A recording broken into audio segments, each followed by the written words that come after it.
Bienvenidos a Por Tu Salud, el programa de la ES Hospital La Merced y la Secretaría de Salud y Bienestar Social. Estamos de regreso. Este año el equipo de salud pública estará con ustedes acompañándolos durante 5 meses, trayéndoles temas de interés para toda la comunidad relacionados con la salud pública. El día de hoy contamos con 5 invitados de nuestro equipo que nos hablarán de diferentes temas. Esperamos sea de su agrado. De nuestro equipo nos acompaña Fabio Gómez con el tema que no deja de ser actual: derechos de los niños, niñas y adolescentes.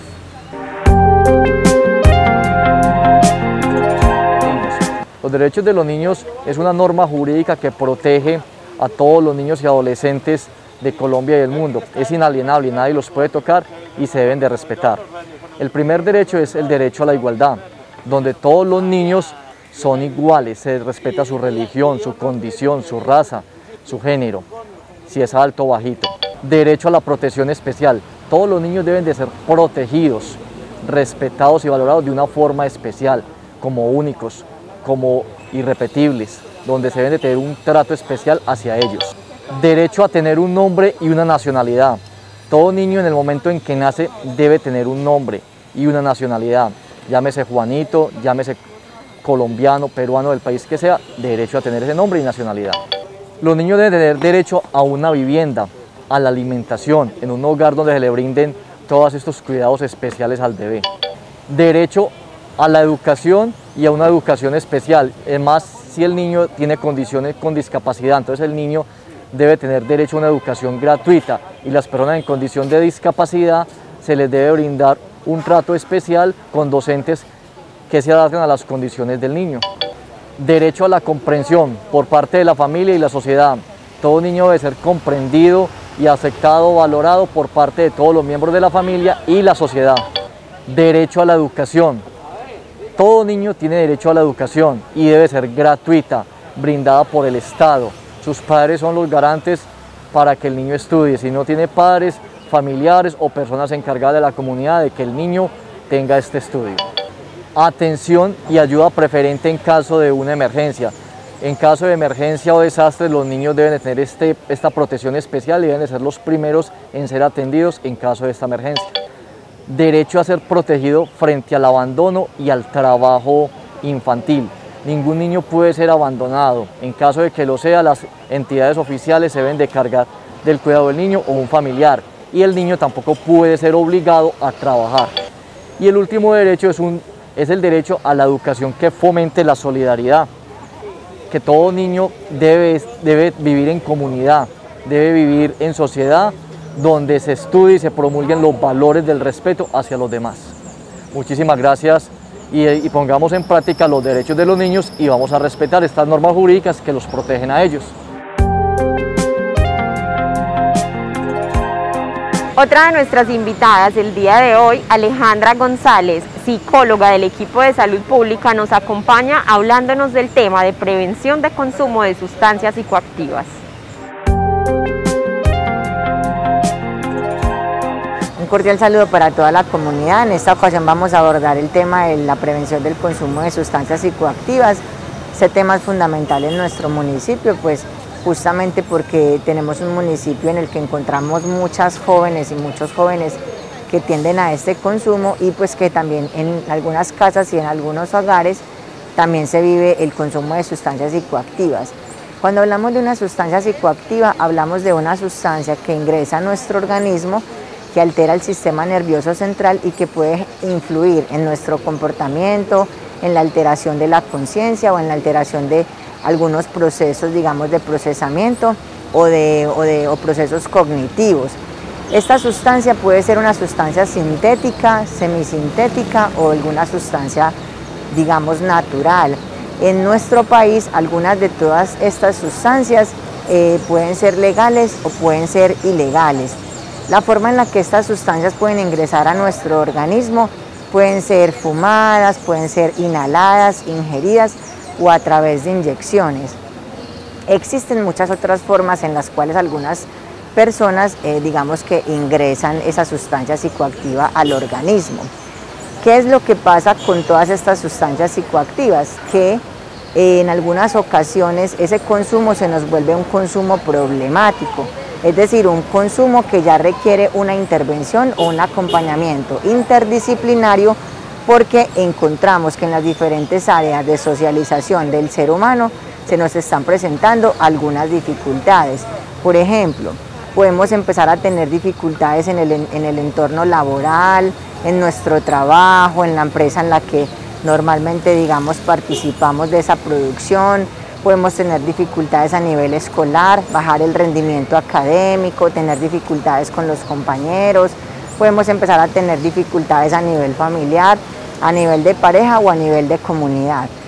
¿Por qué podemos empezar a tener este tipo de dificultades si tenemos un consumo problemático? Pues justamente porque cuando ya hay un consumo, el ser humano, digamos que presenta una dificultad para poder controlar esa ansiedad que le genera no poder consumir, y eso puede incurrir en algunos delitos también. O ya la persona va a tener una necesidad recurrente de querer consumir y no va a tener en cuenta esos impactos que se van a empezar a presentar en todo su alrededor o en los diferentes escenarios de participación. Existen unos factores protectores que nos pueden, digamos, contribuir para que nuestros hijos e hijas, o nosotras y nosotros como adultos, pues no lleguemos a un consumo de sustancias psicoactivas problemático. A nivel individual, a nivel familiar y a nivel social encontramos que se pueden construir este tipo de factores protectores, que son factores que vamos a construir desde esas prácticas de crianza hasta el momento en que podamos tener un desarrollo, digamos, como seres humanos. Entonces, a nivel individual tendríamos entonces la capacidad para construir habilidades para la vida que nos permitan poder enfrentar esas situaciones que se nos presentan a diario, como el manejo del estrés, el manejo de las emociones, el autoconocimiento, la empatía, la toma de decisiones, entre otras. A nivel familiar necesitaríamos factores protectores que permitan la comunicación, que permitan prácticas de crianzas basadas en el respeto, en la confianza, en los límites, pero también en el amor.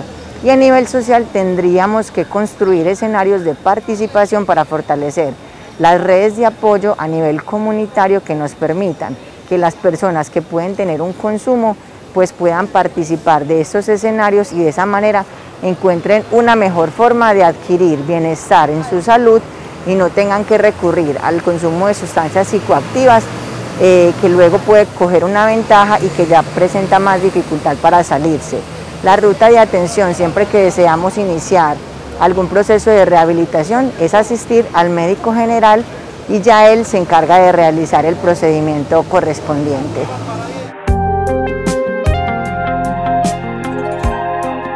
Nuestra psicóloga del equipo de salud pública, Ana Paola Álvarez, nos habla sobre pautas de crianza y modelos de autoridad. Entonces, lo primero que hay que tener en cuenta es que las figuras más representativas dentro de esta crianza son los padres, las madres o los cuidadores.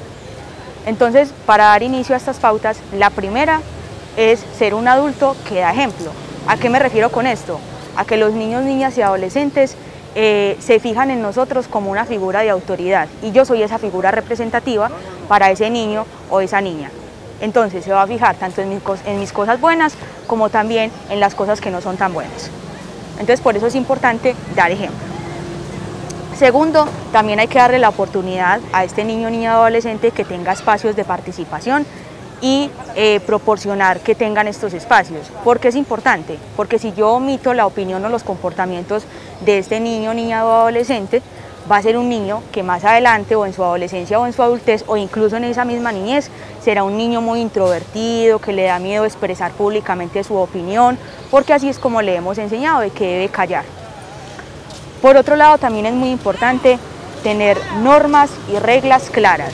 ¿A qué me refiero? A que si, por ejemplo, yo voy a aplicar alguna sanción hacia mi hijo, como por ejemplo que no salga a jugar con sus amigos, o que no vea la televisión, o que no pase tiempo en el teléfono, yo debo de sostener esa sanción.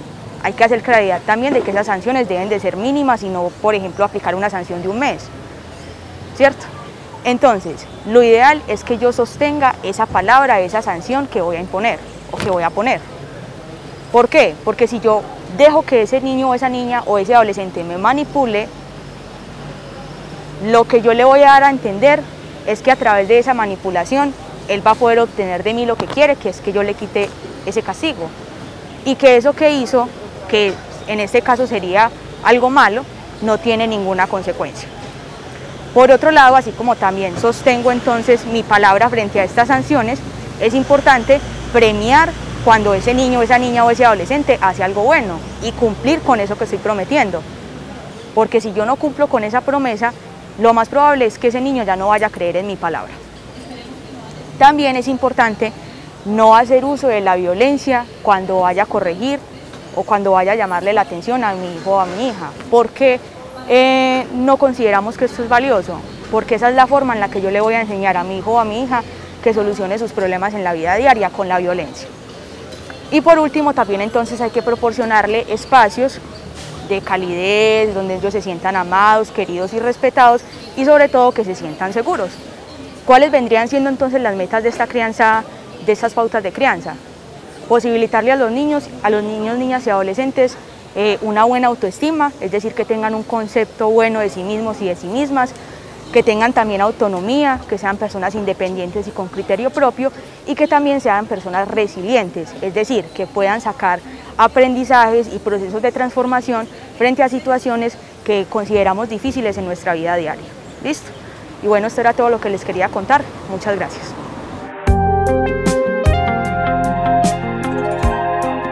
Con muchos años de experiencia, nuestro promotor de salud, Álvaro Jiménez, nos habla sobre prevención de enfermedades transmitidas por vectores y zoonosis.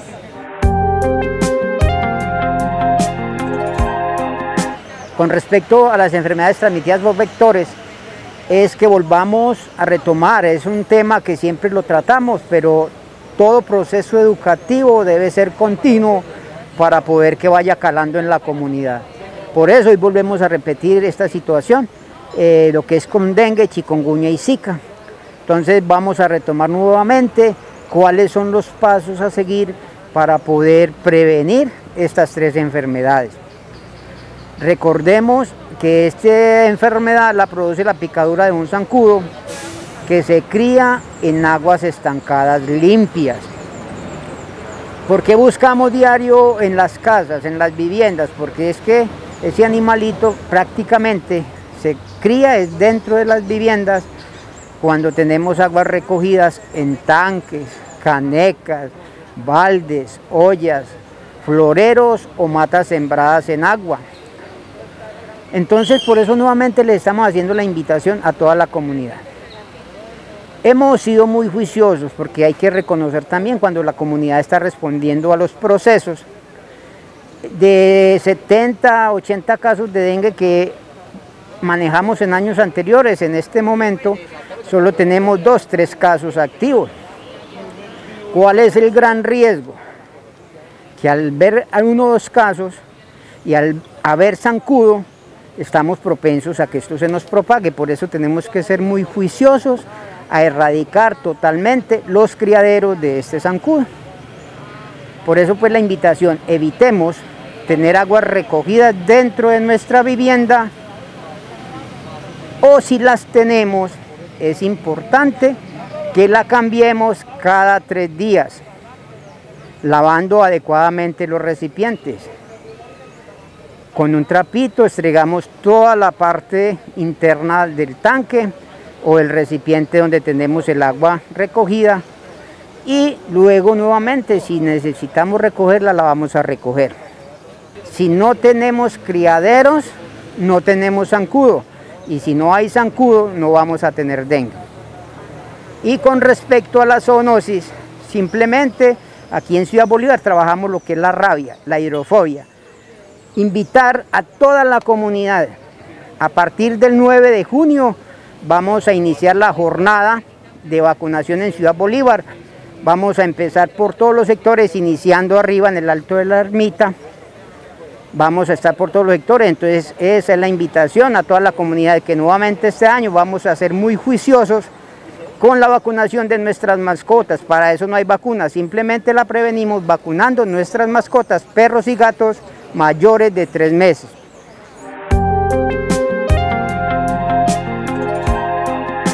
La profesional Lina Gudelo nos habla sobre el cumplimiento del Estatuto de Accesibilidad en establecimientos públicos y privados.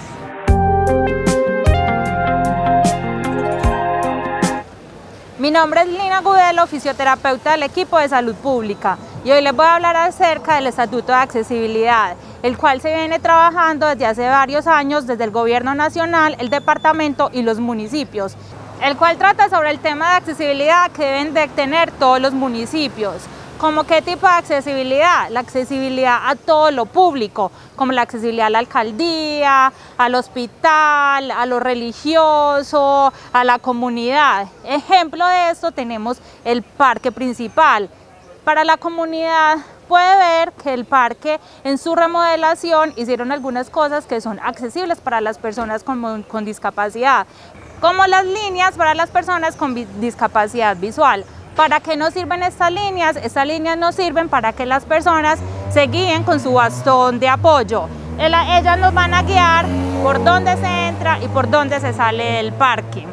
¿Qué más tiene el parque de accesibilidad? Las rampas de acceso para las personas con movilidad reducida. Asimismo, el Estatuto de Accesibilidad nos pide y les pide a las personas, sobre todo a las personas que tienen carro, que los puntos de los parqueaderos donde está el signo de las personas con discapacidad no lo utilicen, ya que estos puntos son especiales para las personas con discapacidad que manejan un carro. No se debe utilizar si yo no tengo ninguna discapacidad. Para finalizar, le pedimos a toda la comunidad que vivamos en un municipio mucho más incluyente. Esto ha sido todo por hoy en Por Tu Salud. Es un placer estar de regreso con ustedes. Nos vemos el próximo mes con nuevos temas de interés para toda la comunidad. Gracias a nuestros invitados por la información que nos regalan hoy. Nos vemos pronto.